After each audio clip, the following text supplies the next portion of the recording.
신명기 25장, 26장, 7장, 8장 성경 본문을 통해 율법은 하나님 사랑, 사람 사랑이다 라는 제목으로 하나님의 말씀을 전하겠습니다. 인생을 살아가면서 가장 중요한 것이 있다면 무엇일까요? 그것은 사랑입니다. 신앙생활을 하는 데 있어서도 가장 중요한 것은 사랑입니다. 기도를 오래 하거나 성경을 여러 번 읽었거나 단기 선교를 여러 곳을 다녔다고 해서 꼭 그 사람의 신앙이 좋다고 단정하기는 어렵습니다. 하지만 어떤 사람이 주변 사람을 사랑하며 살아간다고 하면 그 사람의 신앙은 좋은 것이 분명합니다. 여러분, 신앙생활은 하나님을 닮아가는 것입니다. 그리고 하나님은 사랑이십니다. 그러므로 신앙생활은 사랑하는 사람으로서 살아가는 것입니다. 하나님의 완전한 형상이신 예수를 닮아가는 것입니다. 하나님은 예수 그리스도를 이 세상에 보내시고 우리를 대신하여 십자가에 죽게 하셨습니다. 그러므로 예수의 십자가는 하나님의 사랑 중에 사랑이요 그 사랑의 절정입니다. 그래서 예수를 믿는다고 하는 것은 그 예수의 사랑을 내가 받아들이고 그것을 믿고 그 사랑을 배우고 그 사랑을 실천하는 것입니다. 그런데 안타깝게도 한국교회나 한인교회 역사를 보면 분열과 갈등과 분쟁이 적지 않았습니다. 1907년 9월 17일 평양 장대현 교회에서 시작된 단 하나의 장로 교단이 지금은 300개로 나뉘어졌습니다. 다른 교단까지 합하면 신학교가 무려 400개나 된다고 합니다. 그 사이에 지난 10년 동안 20대에서 40대의 그리스도인의 수는 절반으로 줄어들었습니다. 정통 신학도 있고 좋은 교회 전통도 있는데 사랑이 식어버린 것이 문제입니다. 사회에서는 물론 사랑이 사라졌고 교회 안에서도 사랑이 조금씩 줄어들고 있습니다. 멋진 교회 예배당이 많이 지어졌고 재정이 든든한 교회도 많은데 이 교회 가면 사랑이 차고 넘친다, 그런 걸로 유명한 교회는 별로 없는 것이 안타까운 일입니다. 개인의 삶이든 교회 공동체이든 따뜻한 사랑의 빛이 계속해서 비춰지지 않으면 어딘가에서 갈등의 씨앗이 날아와서 자라고 어느샌가 사람들의 마음속에 미움의 열매를 맺게 됩니다. 이런 말이 있습니다. 누군가를 미워하는 마음을 가짐으로써 가장 큰 피해를 보는 사람은 미움을 받는 사람이 아니라 미워하는 사람이다. 또 이런 말도 있습니다. 다른 인간을 증오하는 대가는 오직 자신을 더 적게 사랑하는 것뿐이다. 그러니까 누군가를 사랑하지 못하고 살아가는 것보다 힘든 것이 없습니다. 누군가를 미워하며 용서하지 못하며 살아가는 인생보다 더 고통스러운 것은 없습니다. 그런데 이런 안타까운 삶이 개인에서 끝나는 것이 아니고 교회 공동체 안에서까지 이어진다면 그 이유는 무엇일까요? 그러니까 교회가 세상을 향하여 빛과 소금의 역할을 감당하지 못할 때, 세상에 향해서 좋은 영향을 미치지 못할 때 오히려 세상으로부터 악한 영향이 교회 안으로 들어오게 됩니다. 그러니까 한국 사회가, 한국인들의 의식 구조가 사랑할 줄 모르고 자기와 다른 사람을 받아들일지 모르기 때문에 그러한 세상의 문화가 교회 안으로 들어왔다는 겁니다. 한국 사회는 분열과 갈등의 역사를 겪어왔습니다. 일본 제국주의의 강점기를 38년이나 겪어야 했습니다. 그동안에 친일본파 사람들에 의해 독립운동을 하는 사람들이 수많은 고통을 받아야 했습니다. 해방이 된 후에는 미국과 소련에 의해서 강제로 북한과 남한으로 나뉘어졌습니다. 한국전쟁으로 수많은 사람이 죽었습니다. 전쟁이 끝난 뒤에는 남한 사회는 영남과 호남으로 나뉘어서 서로를 비판하고 불신 관계를 겪어야 했습니다. 지금은 구세대와 신세대 사이에 문화적 갈등의 차이를 겪고 남자와 여자 사이의 젠더 갈등이 군대 문제나 취직 경쟁으로 인해 더 심각해져 가고 있습니다. 이러한 한국 사회의 분열과 갈등을 가장 많이 만들어내는 곳이 국회라고 합니다. 그리고 그런 갈등을 만들어내는 사람들이 한국의 정치인들입니다. 어느 신문 기사 제목에 이런 내용이 있었습니다. 나는 증오한다. 고로 정치한다. 증오란 이 사전적 의미가 몹시 미워한다라는 의미입니다. 원수 관계를 질 정도로 끔찍하게 싫어하거나 원망하는 감정입니다. 혐오와 증오가 있는데요. 혐오는 상대가 싫어서 그냥 피하고 싶은 소극적인 개념이라면 증오는 그 사람을 죽여버리거나 파괴하고 싶어하는 더 공격적인 감정이라고 합니다. 혐오나 분노는 시간이 지나면 서서히 누그러지지만 증오는 오히려 시간이 지날수록 더욱 강력해집니다. 심할 경우는 그 증오의 감정이 살인으로까지 이어질 수 있다라는 겁니다. 특히 인간적으로 사랑하는 관계는 쉽게 증오로 변질될 수 있습니다. 그래서 서로 죽고 못 살 정도로 사랑하던 배우자를 잔인하게 죽인다는 그런 신문 기사가 나오기도 합니다. 1994년 미국 월드컵에서는 자책골을 기록한 인기가 굉장히 많았던 한 콜롬비아 축구 선수가 자국민에 의해서 총에 맞아 죽기도 했습니다. 사람의 사랑은 이기적이고 온전하지 않습니다. 유일하게 하나님의 사랑만이 이타적이고 온전합니다. 사람의 사랑이란 뭐냐면 그냥 좋아하는 겁니다. 내 마음에 든다. 그러니까 좋아하는 것에는 이유가 분명히 있습니다. 근데 그 좋아하는 이유가 없어지면 그 사랑이 무관심이 되거나 그 사람에 대한 증오로 바뀌어지는 겁니다. 그런데 하나님의 사랑만큼은 이유가 없습니다. 나를 어떤 이유 때문에 사랑하시는 것이 아니라는 겁니다. 그냥 그 하나님의 사랑은 이유가 없고 절대적이고 변함이 없고 영원하고 온전한 사랑입니다. 이 온전한 사랑은 하늘에 계신 하나님으로부터만 나오기 때문에 하나님을 믿는 사람만, 그분을 신뢰하는 사람만, 그분과 깊은 관계를 가진 사람만이 진정한 사랑을 할 수 있습니다. 우리가 부모로서 자녀를 사랑할 수도 있고 배우자의 관계에서 사랑에 빠질 수도 있고 우리의 자녀를 사랑할 수도 있지만 그것이 인간적인 사랑일 때는 언제든 식어질 수 있고 바뀌어질 수 있고 미움으로 증오로 바뀔 수 있다라는 겁니다. 그러니까 인간은 온전한 사랑을 할 수 없고 하나님만이 사랑할 수 있다라는 이 사실을 깨닫게 해주기 위해서 하나님 우리에게 율법을 주셨습니다. 그래서 율법은 네가 이거 다 지켜야 돼 라고 주신 것이 아니고 나는 도저히 율법을 지킬 수가 없구나. 나는 하나님의 말씀을 도저히 지킬 수 없구나 라고 깨닫게 하기 위해서 주신 것입니다. 그래서 율법은 내가 얼마나 무능한지, 내가 얼마나 연약한지, 때로는 얼마나 내가 악한지 깨달으라고 주신 것입니다. 내가 율법을 지키지 못하는 사람이라는 것을 발견할 때 인간은 그때서야 하나님만 의지하게 됩니다. 오직 은혜만을 구하는 인생이 되는 것입니다. 하나님을 그렇게 의지할 때 그 하나님의 사랑을 내가 깨닫고 그 사랑으로 나를 사랑하게 되고 그럴 때에만 이전에는 내가 내 힘으로 사랑할 수 없던 사람들까지 사랑할 수 있게 됩니다. 사랑이 전혀 없는 죄인을 사랑 많으신 하나님께로 인도하는 것, 이것이 바로 율법의 역할입니다. 그러니까 이 율법의 역할, 율법의 의미를 모르고 성경을 읽으면 계속해서 절망하고 하나님이 두렵기만 하고 하나님이 심판하실까 봐 두려워 떨게 되는 것입니다.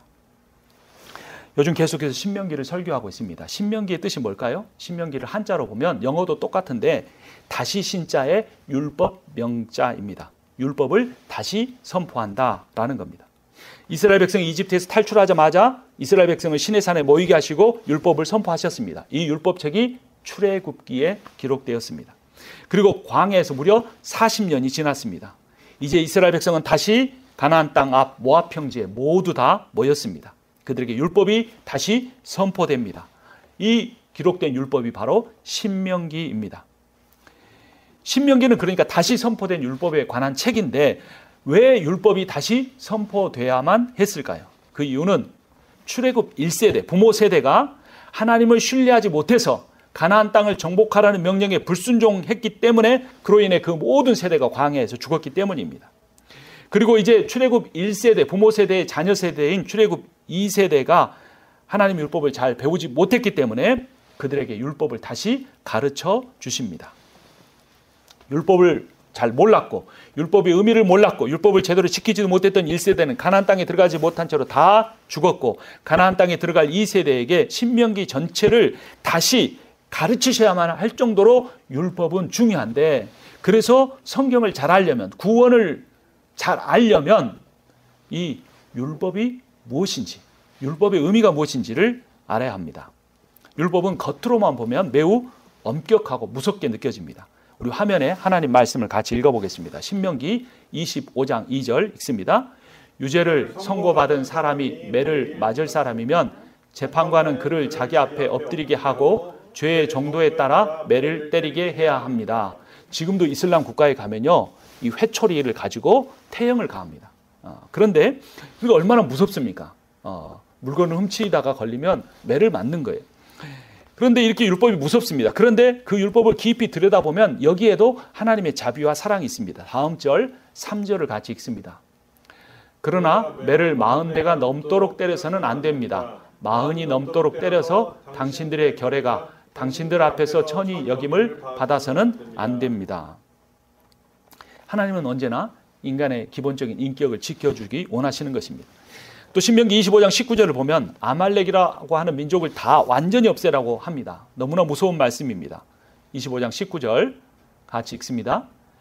주 당신들의 하나님이 유산으로 주셔서 당신들로 차지하게 하시는 땅에서 주 당신들의 하나님이 당신들 사방의 적들을 물리치셔서 당신들로 안식을 누리게 하실 때 당신들은 하늘 아래에서 아말렉 사람을 흔적도 없이 없애버려야 합니다.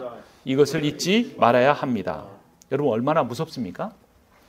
아말렉 족속을 완전히 다 없애버리라는 겁니다. 남녀노소를 구별하지 말고. 그런데 똑같은 신명기에서 12절을 보면 이런 말씀이 나옵니다. 26장 12절 같이 읽습니다. 새 해마다 11조를 드리는 해가 되면 당신들은 당신들의 모든 소출에서 열의 하나를 따로 떼어서 그것을 레위 사람과 외국 사람과 고아와 과부에게 나누어 주고 그들이 당신들이 사는 성 안에서 마음껏 먹게 하십시오. 아말렉 족속에 대해서는 완전히 없애라고 하셨지만 똑같은 외국 사람들에 대해서는 마음껏 먹을 수 있게 해라. 그리고 피땀 흘려서 모은 그 수많은 재산의 10분의 1을 떼어서 그들을 먹이는데 사용하라고 말씀하신 겁니다. 하나님께서 아말렉 족속을 없애라고 하신 이유는 그들이 다른 나라 민족이기 때문이 아니었습니다. 그들이 연약한 사람들을 괴롭히고 죽이는 악한 일을 범했기 때문입니다. 신명기 25장 18절 같이 읽습니다. 그들은 당신들이 피곤하고 지쳤을 때 길에서 당신들을 만나 당신들 뒤에 처진 사람들을 모조리 쳐 죽였습니다. 그들은 하나님을 두려워할 줄 모르는 자들입니다.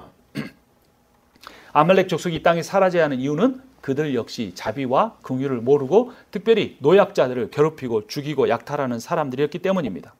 그러므로 여러분 율법의 정신은 사랑입니다. 특히 연약한 사람에 대한 사랑이 율법의 핵심입니다. 만약 연약한 사람들을 괴롭히는 사람이 있다면 그 사람은 절대로 용서받지 못한다라는 것이 하나님의 말씀입니다.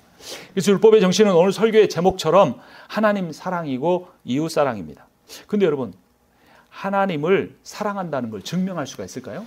나는 하나님을 사랑한다. 찬양하면서 눈물 흘리고 예배도 드리고 성경도 읽고 기도를 하는데 그것으로 증명할 수가 없습니다. 왜냐하면 하나님은 보이지 않기 때문에 그렇습니다. 그리고 하나님이 기록된 성경 말씀 외에 어떤 목소리를 가지고 자신의 뜻을 말씀하지 않으시기 때문입니다.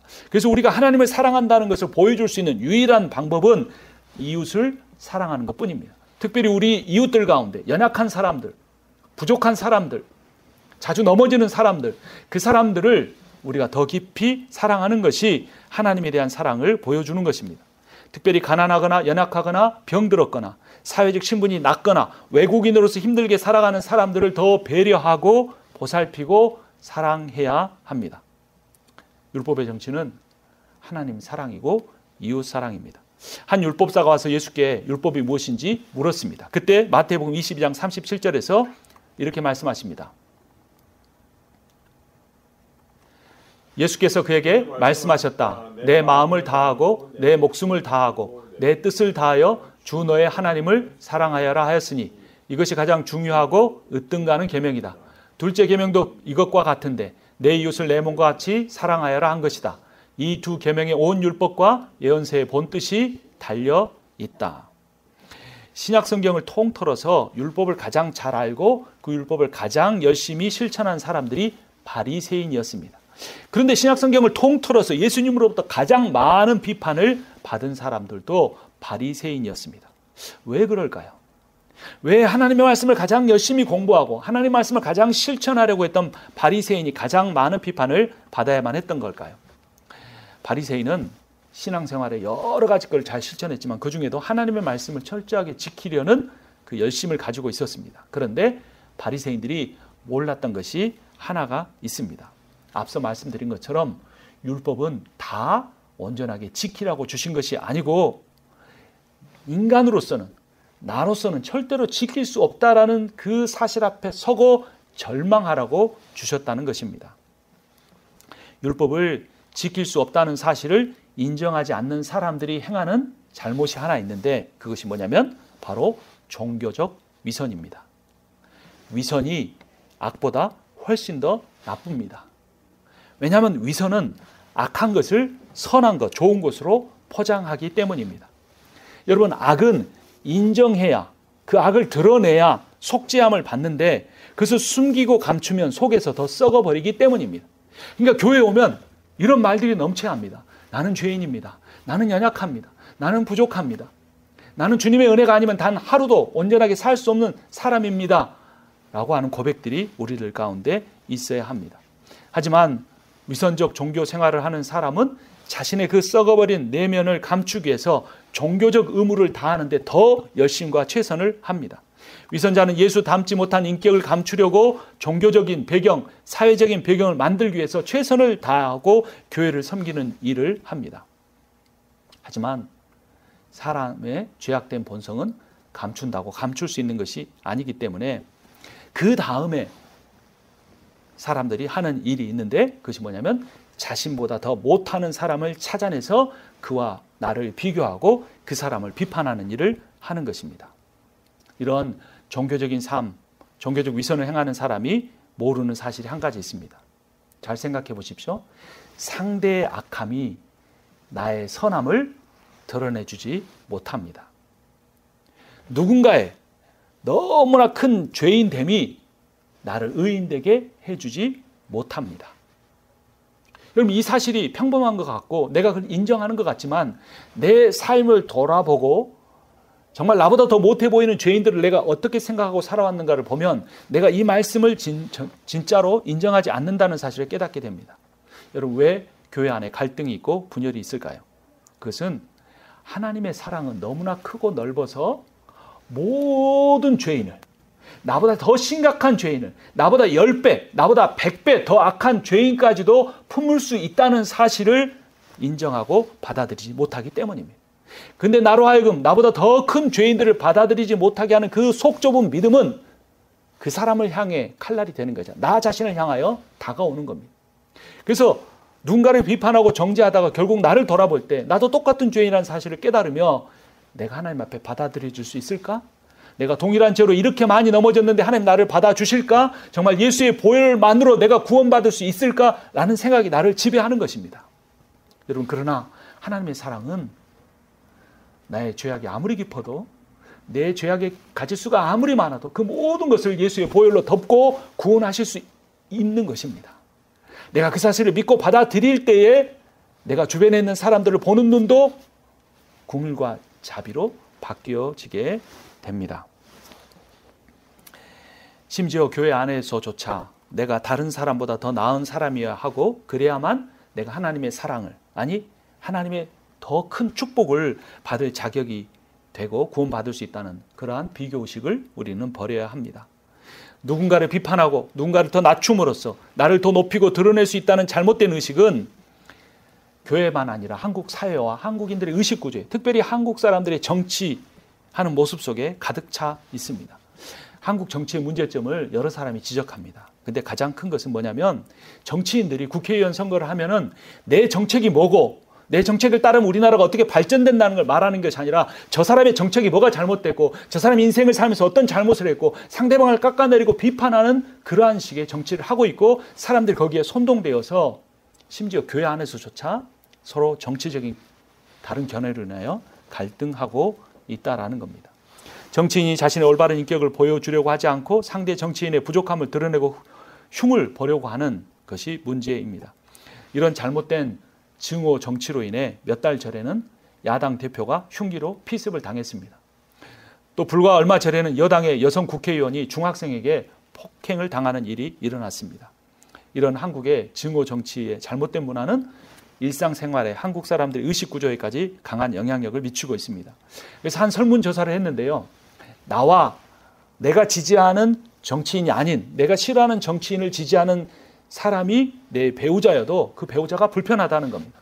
나와 평생을 친하게 지내온 친구인데도 내가 지지하지 않는, 내가 미워하는, 증오하는 정치인을 지지한다는 이유로 그와 친구 관계를 끊고 싶어 한다는 것입니다. 그렇게 응답한 사람이 한국인 10명 중에 4명, 40%나 됐습니다. 자신과 가까운 이웃과 직장 동료가 자신이 지지하지 않는 정치인을 지지한다는 이유로 불편하다고 응답하는 사람도 10명 중에 3명, 30%나 되었습니다. 나와 사실 직접적인 관련이 없는 정치의식이 다르다는 이유로 나와 깊은 관계에 있는 사람들과의 관계마저도 사랑하지 못하고 미워하는 시대를 우리는 살아가고 있습니다. 사랑하는 대신에 미워하고 증오하고, 칭찬하는 대신에 무시하는 말을 하는 사람은 무서운 심판을 받게 된다고 예수님께서 말씀하셨습니다. 마태복음 5장 22절 함께 읽습니다. 나는 너희에게 이르노니 형제에게 노하는 자마다 심판을 받게 되고 형제를 대하여 나가라 하는 자는 공회에 잡혀가게 되고 미련한 놈이라 하는 자는 지옥불에 들어가게 되리라. 여러분, 이 말씀도 율법적으로 받아들이면 안 됩니다. 예수님은 지옥 가는 것을 11조를 안 했다, 주일 성수를 안 했다, 교리를 몰랐다, 선교를 안 했다라는 이유가 아니고 관계를 통해서 말씀하고 있는 겁니다. 얼마나 그 사람이 잘못했으면 참는 내가 분노했겠습니까? 얼마나 그 사람이 교회에서 못된 짓 했으면 단 한 번 나가라고 했겠습니까? 얼마나 가르쳐도 깨닫지 못하는 어리석으면 미련한 놈이라고 한 번 말했겠습니까? 근데 그런 이유로 지옥불에 간다고 말씀하는 겁니다. 우리의 행위로 지옥에 가느냐 천국에 가느냐가 결정되는 것이 아니라 내가 예수 그리스도의 십자가의 복음이 우리의 모든 허다한 죄를 다 덮을 만큼 크고 놀랍고 영원하다는 사실을 믿지 못할 때, 내가 그 복음의 눈으로 형제를 바라보지 못하고 여전히 율법주의적인 시각으로 형제를 바라볼 때 내가 지옥에 가는데, 그 이유는 그러한 내 형제를 보는 동일한 눈으로 나 자신을 보기 때문이라는 것입니다. 그래서 참 믿음이 생겨날 수 없게 되는 것입니다. 이 말씀 바로 앞에 마태복음 5장 22절 바로 앞 말씀에서 예수님은 살인하지 말라는 십계명을 인용하셨습니다. 그러니까 다른 사람에 대한 증오가 그 사람을 살인한 것과 똑같기 때문에 그 결과로 지옥에 간다는 의미입니다. 성경에 보면 죄는 징계하되 죄인은 미워하지 말라는 말씀이 있습니다. 레위기 19장 17절 함께 읽습니다. 너는 내 형제를 마음으로 미워하지 말며 내 이웃을 반드시 견책하라. 그러면 내가 그에 대하여 죄를 담당하지 아니하리라. 자, 그 사람의 잘못은 어떻게 하라고 합니까? 반드시 견책해라, 책망해라, 징계해라. 대충 넘어가면 안 됩니다. 반드시 견책하고 징계해야 합니다. 하지만 뭐 하라는 겁니까? 마음으로까지 그 형제를 미워해서는 안 된다는 겁니다. 그를 사랑하는 마음으로 견책해야 한다는 것입니다. 죄만 아니라 죄인까지 미워하면 그 사람이 치러야 할 죄값을 네가 대신 치르게 된다고 주님이 말씀하셨습니다. 예수께서는 다른 곳에서 다른 사람을 비판하지 말라, 네가 그에게 하는 그 비판으로 너도 비판을 받게 될 것이라고 말씀하셨습니다. 여러분, 예수 믿는 것 여러분이 원해서 믿으신 것 같습니까? 우리의 인생길에서 돌아보면 그런 것 같죠. 하지만 그 믿음도 하나님이 주셨습니다. 어떻게 하나님이 나에게 믿음을 주셨을까요? 그것은 성령의 역사였습니다. 성령이 내 안에 들어오셔서 회개하게 하시고 회개를 통해 믿음도 우리 안에 주신 것입니다. 그래서 이렇게 성령으로 말미암아 거듭난 사람에게는 믿음이 생기고 구원받는데, 그렇게 구원받는 사람에게 일어나는 가장 큰 변화는 자신에 대해서는 죄인으로 고백하는 겸손함을 갖는 것이고, 다른 사람에 대해서는 긍휼히 여기는 온유함을 갖는 겁니다. 여러분 정리해 보시죠. 자신을 낮추는 겸손함과 다른 사람을 좋게 여기는 온유함을 갖는 겁니다. 겸손과 온유, 누구의 성품입니까? 마태복음에서 예수님이 말씀하셨습니다. 나는 마음이 온유하고 겸손하니 너희는 내게로 와서 배우라.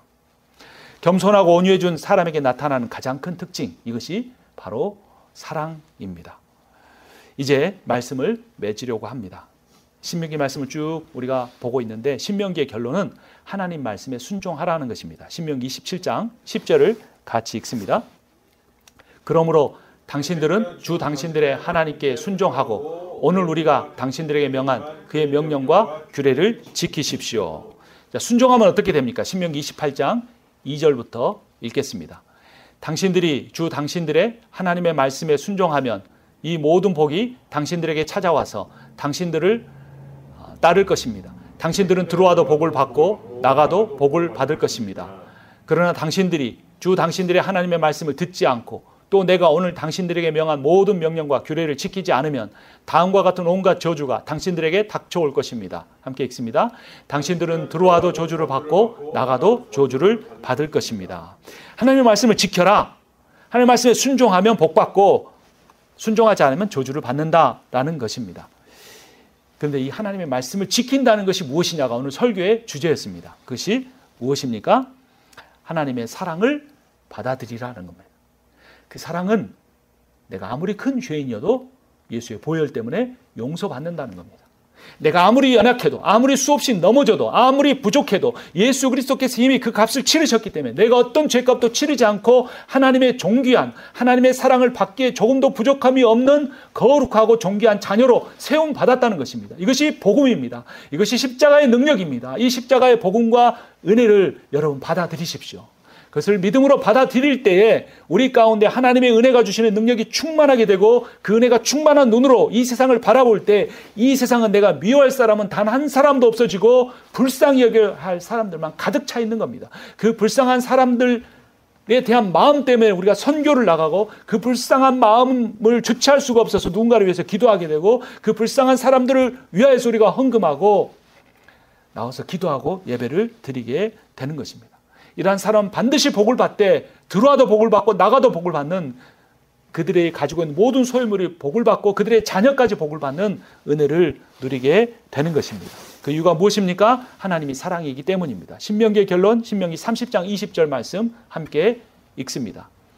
내 하나님 여호와를 사랑하고 그의 말씀을 청종하며 또 그를 의지하라. 그는 내 생명이시요 내 장수이시니 여호와께서 내 조상 아브라함과 이삭과 야곱에게 주리라고 맹세하신 땅에 내가 거주하리라.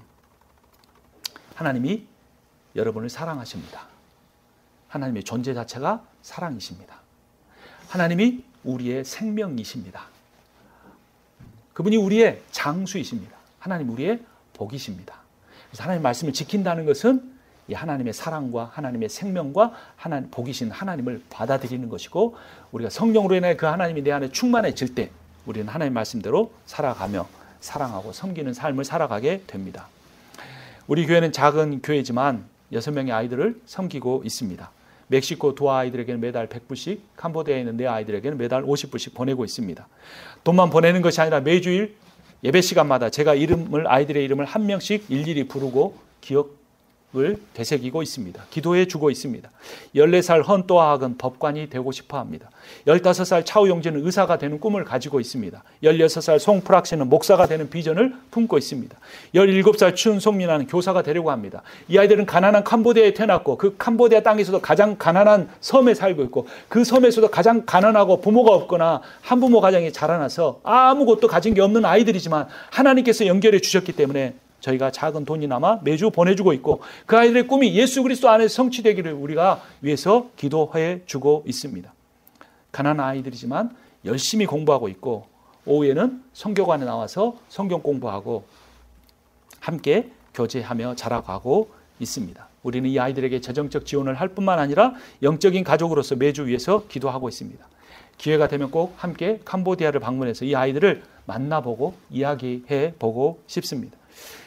이 아이들을 섬기기 위해서 여러분이 헌금 외에 따로 재정을 지출해 주셔서 감사합니다. 우리가 이 교회적으로 함께하는 것뿐만 아니라 우리 모두가 각자의 개인의 삶에서도 주변을 돌아보며 주변에 힘든 사람들을 신명기 말씀처럼 고아나 과부나 외국인이나 가난한 사람들, 병든 사람을 도우며 살아가기를 바랍니다.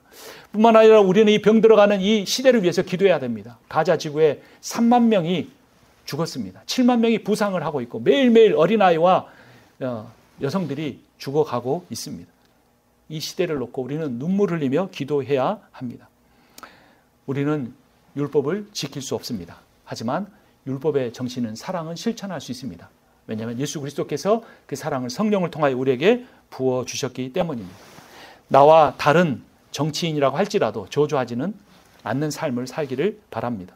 나와 다른 정치인을 지지한다고 해서 서로 미워하지는 않기를 바랍니다. 나와 다른 신앙관을 가진 사람이라도 심지어 나를 비판하고 나의 단점을 지적하는 사람이라고 할지라도 궁휼히 여기는 마음을 가지고 사랑으로 품어보기를 바랍니다. 복음 말고는, 예수의 십자가의 사랑 말고는 이런 일을 감당할 능력이 나오지 않습니다. 하나님 사랑과 이웃 사랑이라는 율법의 이 말씀을 생명처럼